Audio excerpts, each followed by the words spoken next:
Boa tarde, pessoal. Boa tarde. Começar mais essa aula, né, nesse módulo, né, sobre a liturgia. A gente vai estar falando hoje sobre a Santa Missa. E a Santa Missa, né, a Eucaristia é o que? Ela é o centro da fé católica. Né? Como eu já coloquei aí, ó, na folhinha, citando o Catecismo, no parágrafo 1324, vai dizer que a Eucaristia é fonte e cume de toda a vida cristã. Os restantes sacramentos, assim como todos os ministérios eclesiásticos e obras de apostolado, estão vinculados com a Sagrada Eucaristia, e a elas se ordenam. Com efeito, na Santíssima Eucaristia está contido todo o tesouro espiritual da Igreja. Isto é o próprio Cristo, nossa Páscoa. Ou seja, ela é isso, ela é a fonte e o ápice da nossa fé. Né? Tudo se volta para a Eucaristia, é o centro da nossa fé.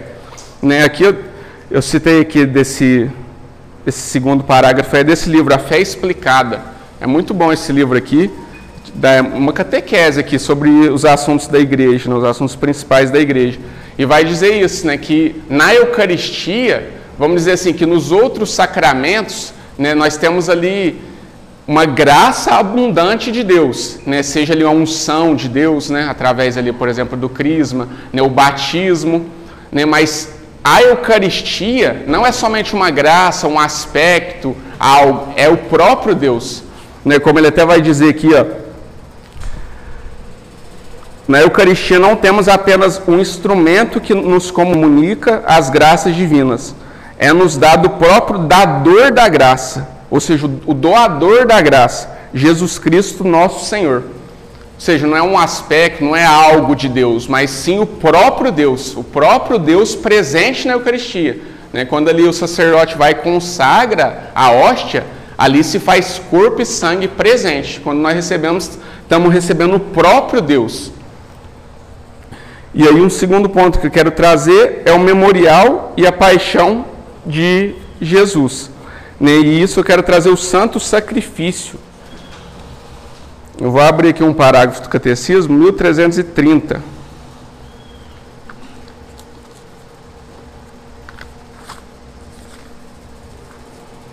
Que vai dizer assim, ó, que ele é o santo sacrifício porque atualiza o único sacrifício de Cristo e inclui a oferenda da igreja. É o santo sacrifício da missa, sacrifício de louvor, sacrifício espiritual, sacrifício puro e santo. Aí essa primeira parte eu coloquei na folhinha aí.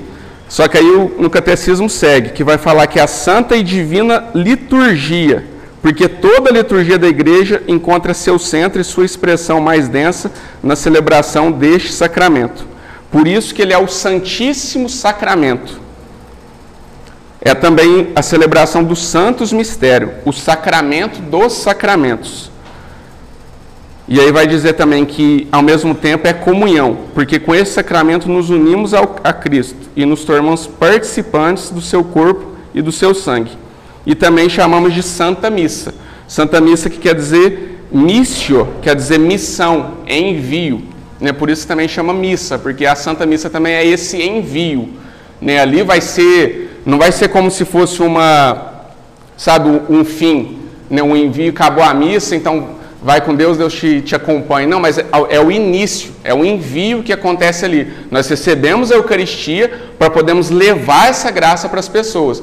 Por isso que também tem esse sentido de envio. Nós, como vamos à missa e participamos do sacramento, quando a gente é despedido, vamos dizer assim, nós somos enviados. Aí eu quero trazer também um pouco do aspecto de vítima, que Jesus é vítima.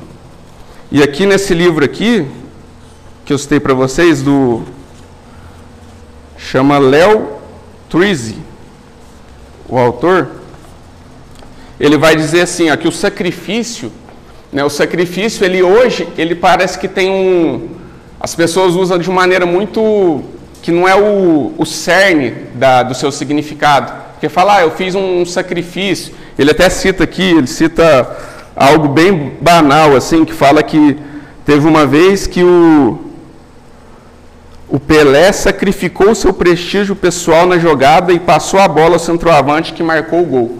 Tipo assim, ele sacrificou. Só que esse é um sentido muito banal, né? Hoje, qualquer coisinha que uma pessoa deixa de fazer já considera um sacrifício. Só que ali o cerne da palavra sacrifício vem de sagrado, quer dizer o quê? Que eu vou fazer um ato humano, e eu vou, vamos dizer assim, sacramentalizar ele, eu vou oferecer a Deus. Ou seja, o sacrifício é algo próprio daquilo que se oferece a Deus.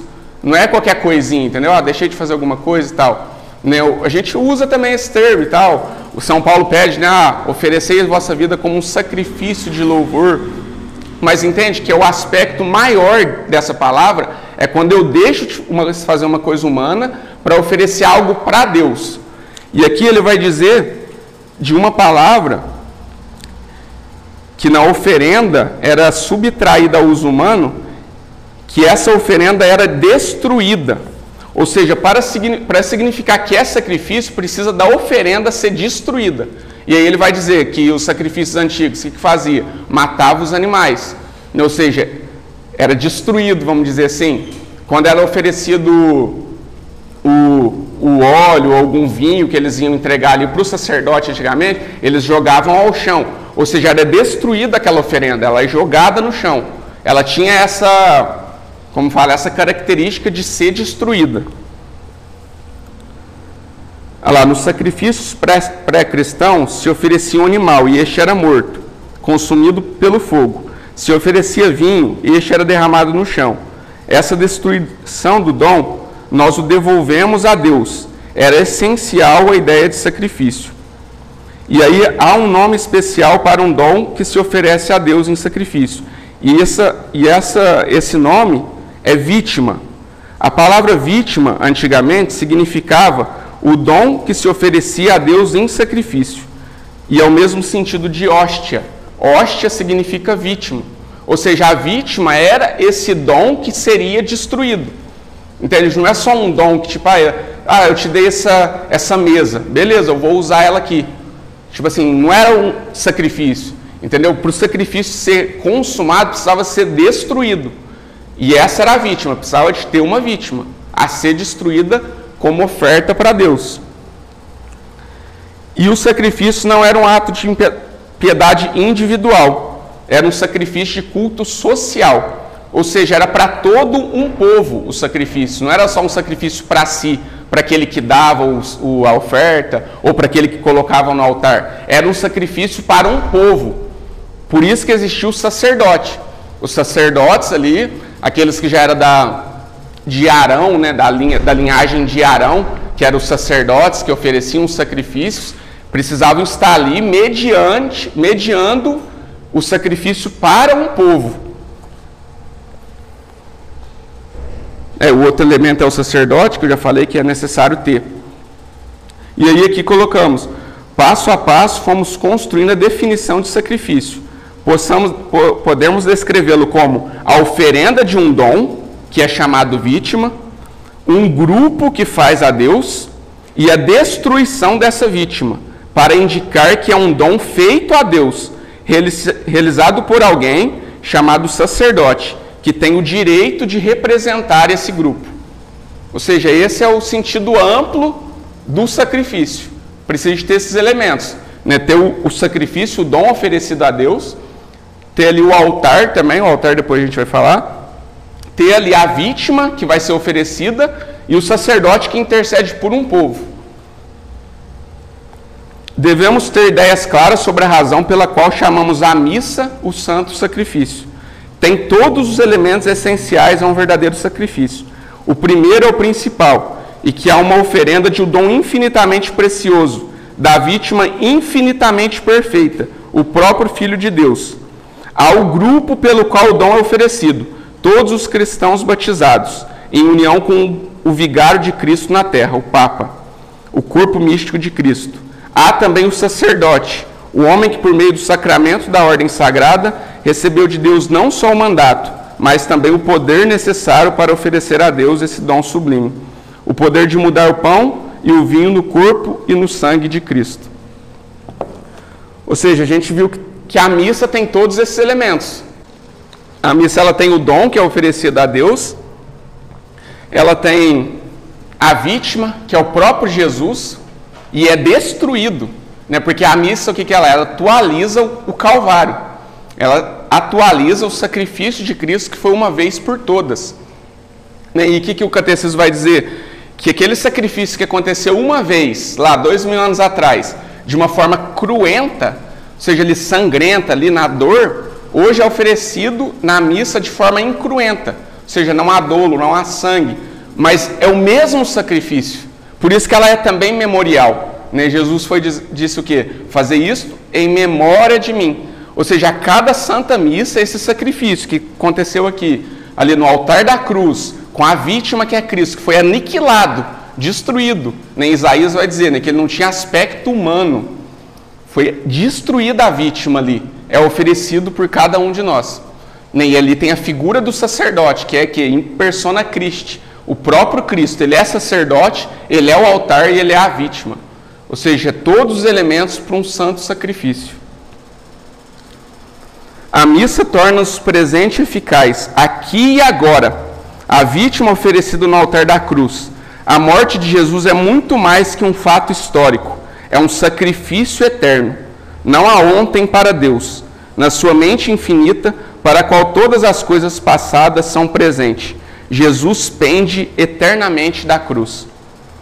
Não é uma verdade fácil de captar, mas é a verdade. Na missa, o tempo e a distância são aniquilados num sentido místico. E você e eu nos encontramos ao pé da cruz, na qual o Filho de Deus se oferece em reparação pelos nossos pecados. Ou seja, o tempo e o espaço, vamos dizer assim, foi deixado, assim, vamos dizer que Deus suspendeu isso, né? Essas ordens físicas, vamos dizer assim, para o sacrifício da missa que nos une. Estamos todos ali aos pés da cruz, naquele momento. Porque Jesus não morreu só para aquele povo que estava ali presente. Por isso que Jesus instituiu isso ali na véspera da sua paixão. Porque ali seriam poucos que estariam presentes ali, vamos dizer, né? Ia estar ali os soldados, né? Maria, João, ia estar um povo ali, mas não era só para eles que estavam ali assistindo. Por isso ele instituiu isso em memória dele, porque era para toda a humanidade. Aqueles daquela geração, da geração antes de Jesus e até todos os séculos, todas as gerações.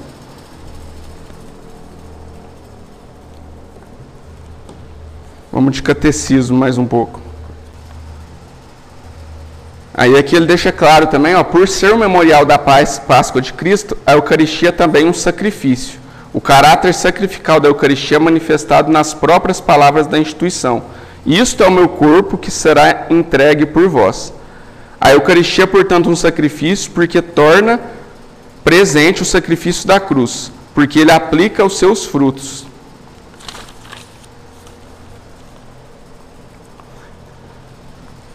São João Paulo II vai dizer ainda, ele vai dizer na carta encíclica Ecclesia de Eucaristia, a missa torna presente o sacrifício da cruz, não é mais um, nem o multiplica, o que se repete é a celebração memorial, a exposição memorial, de modo que o único e definitivo sacrifício redentor de Cristo se atualiza incessantemente no tempo.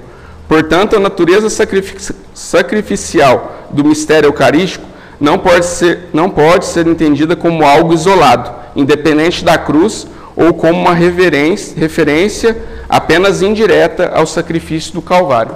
Ou seja, não é algo que foi desligado, cada missa ela não é isolada, ela se une na cruz, no sacrifício que foi, como dizem Hebreus, de uma vez por todas. Né? Porque no Antigo Testamento esse sacrifício que era lá com as vítimas, né, animais, tinha que ser renovado todo ano. Agora de Jesus, como é um sacrifício perfeito, foi de uma vez por todas. Quero falar um pouco agora da história da missa. Nós sabemos que desde lá os apóstolos iniciaram, né, Jesus foi lá, né, instituiu o sacerdote na Santa Missa, né, os primeiros apóstolos ali, aí teve a sua morte, né, a paixão, morte e ressurreição. Aí depois ele foi, né, e teve o Pentecostes, derramamento do Espírito Santo, e ali iniciou a igreja. E aí esses apóstolos, né, nas reuniões deles já havia a reunião, a fração dos pães, né, como a gente vê em Atos dos Apóstolos, não sei se eu coloquei, ó. Perseveravam eles na doutrina dos apóstolos, nas reuniões em comum, na fração do pão e nas orações. Ou seja, já acontecia ali a missa, Entende? Não é da maneira que a gente vê hoje, é toda estruturada, tudo, mas já tinha ali a fração do pão. Eles se reuniam para partilhar um pão. E eles já sabiam que não era um sentido figurado. Na hora que eu falar da transubstanciação, eu vou falar um pouco disso. Eles sabiam que não era uma metáfora, eles celebravam realmente o corpo e o sangue de Cristo, ali na fração do pão. Eles se reuniam para isso. Aí eu quero trazer essa aqui, ó, Didaquê, não sei se vocês conhecem, é o primeiro catecismo da Igreja Católica. Ele data lá da época dos apóstolos, primeiro século. Né? É bem simples, tipo, é curtinho, e é a primeira, vamos dizer assim, ajuntamento de regras, de doutrina que os apóstolos fizeram. Né? Por isso que é considerado o primeiro catecismo, lá do primeiro século. O catecismo dos apóstolos. Deixa eu pegar o parágrafo aqui, que vai falar sobre a Eucaristia. Sobre a celebração da Eucaristia, o capítulo 9. Aí está aqui, instrução sobre a celebração eucarística. No que concerne a Eucaristia, celebrai-a da seguinte maneira. Primeiro, sobre o cálice, dizendo, nós te bendizemos, agradecemos, nosso Pai, pela santa vinha de Davi, teu servo, que tu nos revelaste por Jesus, teu servo. A ti, glória pelos séculos. Amém. Sobre o pão a ser quebrado, nós te bendizemos, agradecemos, nosso Pai, pela vida e pelo conhecimento que nos revelaste por Jesus, teu servo. A ti a glória pelos séculos. Amém. Da mesma maneira como este pão quebrado, primeiro fora semeado sobre as colinas e depois recolhido para tornar-se assim das extremidades da terra seja unida a ti a tua igreja, teu reino, pois tua é a glória pelos séculos. Ninguém coma nem beba de tua Eucaristia, se não estiver batizado em nome do Senhor, pois a respeito dela disse o Senhor, não deis as coisas santas aos cães. Olha, você vê, uma instrução bem clara lá do primeiro século. Já era propagado ali entre os apóstolos, entre os discípulos, entre as primeiras comunidades ali. O outro capítulo 10, ação de graças após a ceia. Depois de saciados, bendizei, agradecei. Assim, nós te bendizemos, Pai, por teu santo nome, que tu fizeste habitar em nossos corações. Tu, Senhor Todo-Poderoso, criaste todas as coisas para a glória de teu nome. Por tudo te agradecemos, pois é poderoso. A ti, glória pelos séculos. É curtinho, mas eu resumi aqui que é ação de graças, né? Praticamente isso que nos é ensinado hoje, ação de graças depois da Santa Missa. Depois o capítulo 14 também vai dizer. É todos bem curtinho, tipo uma página, duas. A celebração dominical, santificação do domingo pela Eucaristia. Reuni-vos no dia do Senhor, para a fração do pão, e agradecei, celebrai a Eucaristia, pois depois de haverdes confessado vossos pecados, para que vosso sacrifício seja puro. Mas todo aquele que vive em discórdia com o outro, não se junte a vós, antes de ser reconciliado, a fim de que vosso sacrifício não seja profanado. Com efeito, deste sacrifício disse o Senhor, em todo lugar e em todo tempo se me oferece um sacrifício puro, porque sou um grande rei, diz o Senhor, e o meu nome é admirável entre os povos. Olha só, as instruções dos apóstolos, lá no primeiro século. Ou seja, a gente já vê a fração do pão ali. Né? Tudo aquilo que vai vir posterior, principalmente com a reforma protestante, que vai julgar a igreja, que é a Eucaristia, tudo invenção, a gente vê ali a fração do pão, a presença real de Jesus, já no primeiro século. Na verdade, nós já vemos isso na Bíblia, né? Está falando da fração do pão. Mas aqui nessas regras, vamos dizer assim, nessa doutrina, fica mais claro ainda, ali na linguagem dos apóstolos. O catecismo ele vai trazer São Justino, do ano 150. Ou seja, do ano 150. Eu não vou ler tudo não, porque essa parte já é maior, só para ter um parâmetro histórico da missa. Que fala assim, a missa de todos os séculos. Desde o século II temos o testemunho de São Justino Marte, sobre as grandes linhas do desenrolar da celebração eucarística, que permaneceram as mesmas até os nossos dias, para todas as grandes famílias litúrgicas. Assim, no ano 155, ele diz, no dia do sol, reúnem-se no mesmo lugar os habitantes, quer das cidades, quer dos campos. Leem-se na medida que o tempo permite, os comentários dos apóstolos, os escritos e os profetas. A gente já vê aqui a liturgia da palavra, que é o início da Santa Missa. Depois o leitor termina, o que preside toma a palavra para aconselhar e exortar a imitação de tão sublimes ensinamentos. A gente vê aí a homilia. Aí, enfim, ele fala que depois do presidente ter feito ação de graças, o povo tem respondido, os que chamam diáconos distribuem a todos que estão presentes pão, vinho e água eucaristizados, e levam também aos ausentes. Olha para você ver, lá do século II, né, do ano 155. Depois vocês veem lá no parágrafo 1345, que vai ter mais detalhado. Eu não vou entrar muito em detalhe, porque também depois vai ter uma aula que vai falar a missa parte a parte, né? Mas se vocês verem, é bem já parecido, sabe? A base já está ali. Né? Essa primeira parte, que é a parte litúrgica, a liturgia da palavra, depois a questão da liturgia eucarística, que começa com uma ação de graças. Nós vemos que o padre começa, né? Na verdade, o Senhor é justo, necessário. Aí ele começa essa ação de graças que os apóstolos, não é dessa maneira. Essa oração vai estar mais para frente, que acho que no século VI ou VII, que já vai ter uma oração mais parecida com a que temos hoje. Só que a gente vê que as bases já estão ali, desde os primeiros e segundo século. Agora, já contextualizando a história, vou trazer a questão da transubstanciação. Eu lembro que a transubstanciação, até quando me converti e tal, buscando mais a Deus, era uma das coisas mais difíceis de entender, né? Tipo assim, eu lembro que ia buscar, falar, mas como assim? É realmente o corpo de Cristo? Porque vocês percebem que muitas vezes a gente não tem tanta fé assim, que realmente é o corpo de Cristo. Né? A gente talvez, né, tantas missas distraídas, né, tanta coisa que a gente está ali dispersa e não percebe que, tipo, é o próprio Deus aqui. É o próprio Deus, em substância, é Ele. E isso se dá pelo milagre da transubstanciação. Não é só uma encenação, não é só representatividade, também representa o corpo. Não, é o próprio sangue e corpo de Jesus. Por isso nós temos que, vamos dizer assim, nos formar nisso, que realmente acontece, e ter fé, pedir, por isso que nós temos que pedir, né? Eis o mistério da fé. Senhor, aumentai a nossa fé. E eu quero trazer aqui nesse livro de novo, né? Fé Explicada, usar bastante ele. Que fala assim, ó.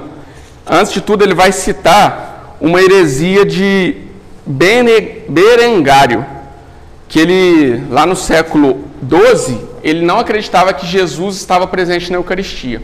E depois disso, com Lutero no início, ele ainda, como fala, tinha ainda uma certa, falou, não, tá, existe, ainda tinha uma certa dúvida. Mas com o tempo, ele foi formulando uma teologia que vai dizer que Jesus, ele está presente só na hora que nós comungamos. E não deixa de ser simbólico.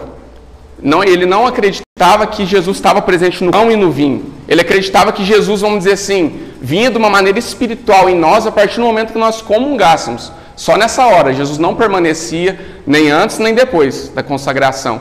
Era só nesse momento de uma maneira simbólica. Aí, ou seja, é aquilo que até hoje acreditam, né, que Jesus representa. Quando Jesus quis dizer isso é o meu corpo, isso é o meu sangue, era uma metáfora, que estava só representando. Tanto é que eles vivem hoje a ceia, mas é isso, é uma maneira simbólica. Não é igual a gente que inclusive adoramos o corpo de Jesus. E aí ele vai trazer aqui que não tem como ser metáfora. E aí um dos motivos que ele vai trazer é que a solenidade da ocasião, a noite anterior à sua morte, nela Jesus faz o seu testamento, deixa-nos a sua última vontade. Ou seja, a ocasião da última ceia já é uma característica, uma situação para que a gente veja que não é uma metáfora. Porque era um momento muito sério, era a véspera da morte de Jesus. Ou seja, era o último ensinamento dele para os apóstolos. Ele estava dando o seu testamento. Ou seja, não cabia ali metáfora, parábola, ele tinha que ser claro. Nem aqui em outras partes ele vai citar que sempre que Jesus falava uma parábola e os apóstolos ficavam em dúvida, ele explicava depois. Toma aí cuidado com o fermento dos fariseus. Será que ele está falando porque falta pão? Aí ele vinha e explicava, não é isso. Né? Ele explicava, ele deixava claro. Aí algo tão sério desse, que era na véspera da sua morte, ele ia deixar essa dúvida? Ele está falando do pão mesmo, do seu corpo, é simbólico, o que é isso? Aí ele faz o teu testamento e deixa-nos a sua última vontade. Um testamento não é um documento apropriado para empregar uma linguagem figurada. Mesmo nas circunstâncias mais favoráveis, os tabeliães têm às vezes dificuldade em interpretar as intenções do testador, quando mais se emprega uma língua simbólica. Ou seja, não tinha como ser uma metáfora, uma parábola, por causa da seriedade da ocasião. Era ali o último ensinamento dele. E aí na transubstanciação, nós vemos a aparência de pão e vinho. E nós entendemos que essas formas externas e acidentais, de um modo ou de outro, podem ser percebidas pelo sentido da vista, do tato, do paladar, do ouvido e do olfato. A Sagrada Eucaristia, ela ainda parece pão e vinho, ainda tem o sabor do pão e do vinho, e cheira pão e vinho, ainda é sensível ao tato como pão e vinho. E se partíssemos ou derramássemos, espalhar-se-ia como o pão e o vinho. Mesmo que fizéssemos um exame microscópico, eletrônico ou radiológico, só poderíamos perceber nela as qualidades do pão e do vinho. Com efeito, a observação humana só pode obter a aparência externa de qualquer coisa, mas a substância de uma coisa, o que ela está subjacente, a substância como substância, está fora do alcance dos sentidos e dos instrumentos humanos. Aí o que ele vai dizer aqui? Que nós temos a aparência e nós temos a substância. A aparência é aquilo que parece, o olho não aparece, parece pão e vinho, mas a substância mudou. E ele fala que acontece um duplo milagre. Um dos milagres é o corpo, o pão e o vinho se transformar em corpo e sangue, e o segundo milagre é manter a aparência de pão e de vinho. Isso também é um milagre. Ele vai citar aqui que as mudanças aparentes acontecem, por exemplo, a água em estado líquido se transforma em estado sólido. Mudou a aparência, mas continua a substância. E aí ele cita aqui as mudanças acidentais, que aí, por exemplo, um vinho que com o tempo se transforma em vinagre. Ele mudou a substância e mudou a aparência também. Igual o carvão, ele fala que o carvão, quando ele recebe uma pressão muito grande, se torna um diamante. Ou seja, ele mudou a substância e mudou a aparência. Ou seja, não teria como alguma coisa mudar a substância sem mudar a aparência. E isso acontece no milagre da transubstanciação. Por isso a palavra transubstanciação, ela é exclusiva para a Eucaristia. É uma palavra que só cabe à Eucaristia, ao milagre eucarístico. Não há nada, nenhum outro elemento que acontece isso, que muda a substância sem mudar a aparência. E tudo isso nós conseguimos através da fé. A presença do verdadeiro corpo de Cristo e do verdadeiro sangue de Cristo não se pode descobrir pelos sentidos, mas só com a fé, baseada na autoridade de Deus. Por isso que, como eu disse, a gente tem que pedir a fé. Quando ali o padre acaba da consagração, que é o momento chave ali, o momento que acontece a transubstanciação, é na hora que ele diz, isto é o meu corpo. Depois ele vai dizer, eis o mistério da fé. Por isso nós temos muito pedir que Deus aumente a nossa fé. Porque por mais que tem toda a metafísica, vai explicar um pouco, a filosofia, mas precisamos pedir fé. Fé que realmente é Cristo que está ali. O altar da cruz e o altar da mesa. Como eu disse ali da parte da memória, foi dizer que a cruz se fez altar, o altar do sacrifício eterno. E essa cruz nós vemos hoje no altar. O altar ali do sacrifício, o altar ali onde o sacerdote oferece, se torna essa cruz. Essa mesa, a mesa do altar é a mesa da cruz. E a comunhão, outro tópico que eu notei aqui é sobre a comunhão. São João, ele é o único que ele não vai citar essa fórmula que a gente vê, tomai todos e comei, dos evangelistas. Ele deixa, de uma maneira, ele vai trazer na Santa Ceia a parte do lava-pés, e ele deixa mais claro, em João capítulo 6, a questão do pão, do pão que é o corpo de Cristo.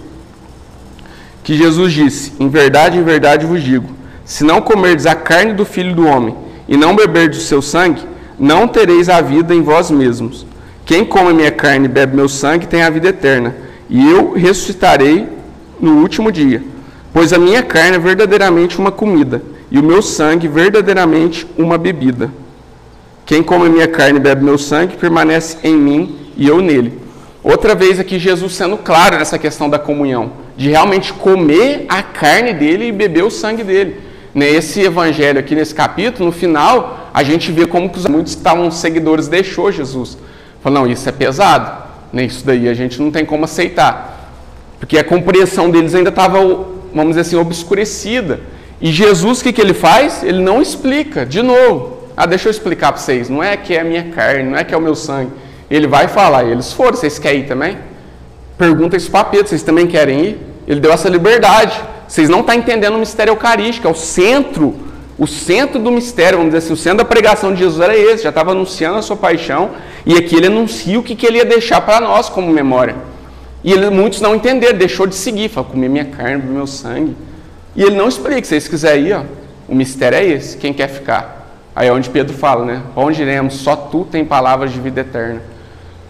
Jesus não explicou, porque é desse jeito, verdadeiramente comida e verdadeiramente bebida, o seu corpo e o seu sangue.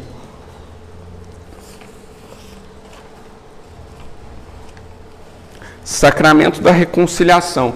Aí aqui o catecismo vai deixar claro sobre a questão de, quando a gente se aproximar da mesa do altar, não está em pecado mortal, né? Está ali preparado, e a gente viu na Didaquê também, né? No primeiro catecismo, falando sobre isso, da gente estar em estado de graça, né? E os pecados veniais são perdoados ali, que tem o ato penitencial, né? Isso também não justifica a gente não buscar frequente confissão, mas é isso, né? São Paulo deixa claro, né? Quem come a carne de Cristo e o seu sangue, come a própria condenação, se estiver em estado de pecado. E o catecismo, lá no parágrafo 1384, diz: o Senhor nos convida insistentemente a recebê-lo. Para responder este convite, devemos preparar-nos para este momento tão grande e santo. Quem está consciente de pecado grave deve receber o sacramento da reconciliação antes de receber a comunhão. A frequência. A Igreja obriga os fiéis a participar da divina liturgia aos domingos e nos dias festivos, e a receber a Eucaristia pelo menos uma vez ao ano, se possível no tempo pascal, preparados pelo sacramento da reconciliação. Mas recomenda vivamente aos fiéis que recebam a Santa Eucaristia nos domingos e dias festivos, ou ainda com maior frequência, e até todos os dias, né? Porque é o alimento que nos faz perseverar, é o alimento que já formou os apóstolos desde o início. Como eu disse, a Eucaristia, ela fica presente. A partir do momento que o padre consagrou, ela já está ali presente, o corpo e o sangue de Cristo, né? E permanece depois, por isso que tem o sacrário, né? Onde ali é colocado o sacrifício. Antigamente, nos primeiros séculos, não tinha isso, essa ideia de sacrário, de adoração, né? As Eucaristias ali, né? As hóstias consagradas que sobraram eram reservadas para se levar aos doentes, aqueles que não podiam estar ali.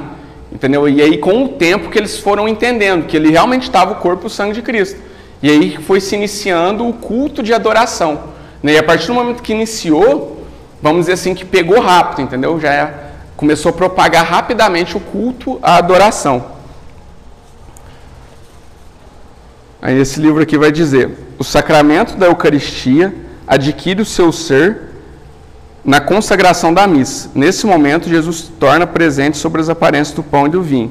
E enquanto essas aparências permanecerem, Jesus continua a estar presente, e o sacramento da Sagrada Eucaristia continua a existir nelas. O ato ao qual se recebe a Sagrada Eucaristia chama-se Sagrada Comunhão. Podemos dizer que a missa é a confecção da Sagrada Eucaristia, e que a comunhão é a sua recepção. Entre uma e outra, o sacramento continua a existir como no sacrário, quer o recebamos, quer não. É por isso que nós temos hoje, nessa devoção, a adoração. E aí depois, com, né, a instituição de Corpus Christi, né, onde tem até ali a procissão com o corpo de Cristo, todo momento solene, a gente tem isso, de adorar Jesus, estar na presença dele, do corpo e sangue de Cristo.